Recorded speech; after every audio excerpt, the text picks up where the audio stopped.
बिहार में 5वें चरण की वोटिंग समाप्त हो चुकी है और 5वें चरण की वोटिंग में एक ऐसा कांड हुआ है जो कहीं ना कहीं बिहार को बंगाल की तरफ ले जा रही है, क्योंकि बंगाल एक ऐसा जगह है इंडिया में जहाँ पे हर एक वोटिंग के समय कहीं ना कहीं दंगे हो जाते हैं। तो कभी वोटों को छापा जाता है, कभी प्रशासन को मारा जाता है, तो कभी वहां पे लोगों को पीटा जाता है, गोली काटमार वहां पे आम बात हो जाती है। लेकिन अभी हाल फिलहाल में बिहार में एक ऐसी घटना आई जो शायद आप लोग जानते होंगे, सारण की बात है। लेकिन इस सारण में जो भी कांडे हुई है हम लोगों से परे है, क्योंकि हम और आप सिर्फ वही देख रहे हैं जो काफी सारा न्यूज दिखा रही है। और न्यूज क्या दिखा रही है? लालू यादव की बेटे की बयान सुना रही है, उनकी बेटी के बयान सुना रही है, बीजेपी के प्रवक्ता की बात सुना रही है। लेकिन वास्तव में धरातल पे क्या हुआ है हम आपको बताएंगे। लेकिन उससे पहले आप तेजस्वी यादव का बयान सुनिए। कल रोहिणी जी जिस बूथ पर गई थी वहां पर ये जो वीडियो आया है उसमें साफ दिख रहा है कि बीजेपी के कार्यकर्ता वहां पर या जो समर्थक थे वो लोग वोट कर रहे थे। अब हम चेचर गए थे तो वहाँ भी लोग हूट कर रहे थे,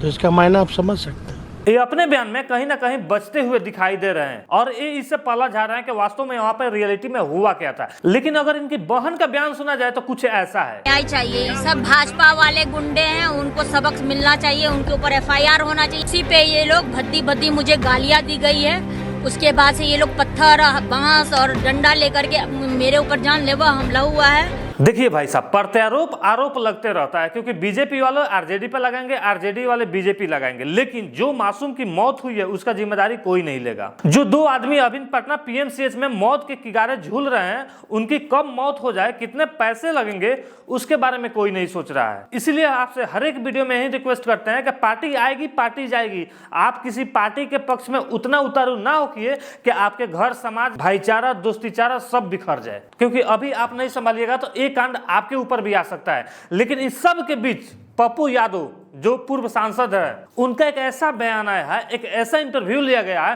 पहले आपको बयान सुनाना चाहेंगे। गोलियां लगी है, उसके परिवार को 5 लाख रुपया मेरी ओर से जाएगा, मैं कल आऊंगा। पप्पू यादव जो मृत व्यक्ति हुआ है, जो स्टूडेंट मर चुका है, उसको 5 लाख रुपए देंगे। खैर, इसके लिए हम उनको दिल से आभार करते हैं, आभार व्यक्त करते हैं कि भगवान ऐसी प्रतिष्ठित व्यक्ति हर एक समाज में दे, हर एक पॉलिटिकल पार्टी में दे। लेकिन पप्पू जी आगे बात में क्या बताते हैं आप ये भी सुनिए। मैं फिर कहूंगा, जो लोग इसमें इन्वॉल्व है उसकी अविलंब गिरफ्तारी हो, कुर्की हो, 302 के मुकदमे लगे, 3 महीने के अंदर स्पीडी ट्रायल हो और इसकी आलोचना कल की घटना और सभी समाज को करना चाहिए।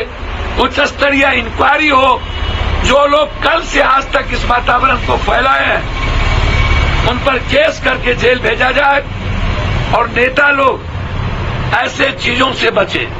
पप्पू जी का आप लोग पूरा बयान देखोगे। पप्पू जी कहीं ना कहीं रोहिणी आचार्य के पक्ष में बात कर रहे हैं और बीजेपी को कोस रहे हैं। लेकिन जब उसको गहराई से जानिएगा तो कुछ ऐसा हुआ था। रोहिणी आचार्य जो वहां की सांसद का चुनाव लड़ रही है, वो बूथ पे जाती हैं। बूथ पे जाने का उनका समय हो चुका था, 4 बज चुका था और 4 बजे या 4:30 यानी कि लास्ट 5 बजे वोटिंग होती है। 5 बजने में अभी आधा घंटा कम था तो वहां जाती है। बीजेपी का प्रवक्ता गुस्सा जाते हैं और बीजेपी का प्रवक्ता नारे लगाने लगते हैं। इतने में रोहिणी आचार्य वहां पे गुस्सा होती है और गुस्सा होने के बाद बेचारी वहां से जस्ट निकल जाती है। वहां पे मामला शांत हो जाता है। लेकिन उसी रात व्हाट्सएप मैसेंजर खेला जाता है और व्हाट्सएप मैसेंजर इस पूरे खेल को बिगाड़ देता है। जो अलग अलग ग्रुपों को एक जगह बुलाया जाता है और वहां पे फिर इस बात को भड़काया जाता है। और भड़काने से ये हुआ कि एक लाचार व्यक्ति, एक अच्छे इंसान की मौत हो जाती है और 2 आदमी घायल हो जाते हैं। अब आप सोच रहे होंगे कि इसके पीछे कौन होगा, तो इसके पीछे ना ही बीजेपी है और ना ही आरजेडी है। लेकिन अगर देखा जाए तो इसके पीछे दोनों लोग हैं। लेकिन इसका फायदा जो भी होगा आरजेडी को होगा, बीजेपी को होगा। लेकिन 5 लाख से उस इंसान की कुछ नहीं होगा। उस इंसान की कीमत आप लोग नहीं लगा सकते हैं। अगर ऐसी पॉलिटिक्स आपको खेलना है, ऐसा पॉलिटिकल सॉल्यूशन अपने नीचे के कार्यकर्ताओं को देना है, प्लीज आप ऐसा बात ना बोलें और आप ही लोग के भड़काए, यानी कि बड़े बड़े नेताओं के भड़कावे के चलते ये सारे कांड हुए हैं। तो इसका दोष कहीं ना कहीं वहां के सांसद रोहिणी आचार्य को जाता है, वहां के सांसद बीजेपी के जो हैं उनको जाता है, या दोनों पार्टी को जाता है। धन्यवाद।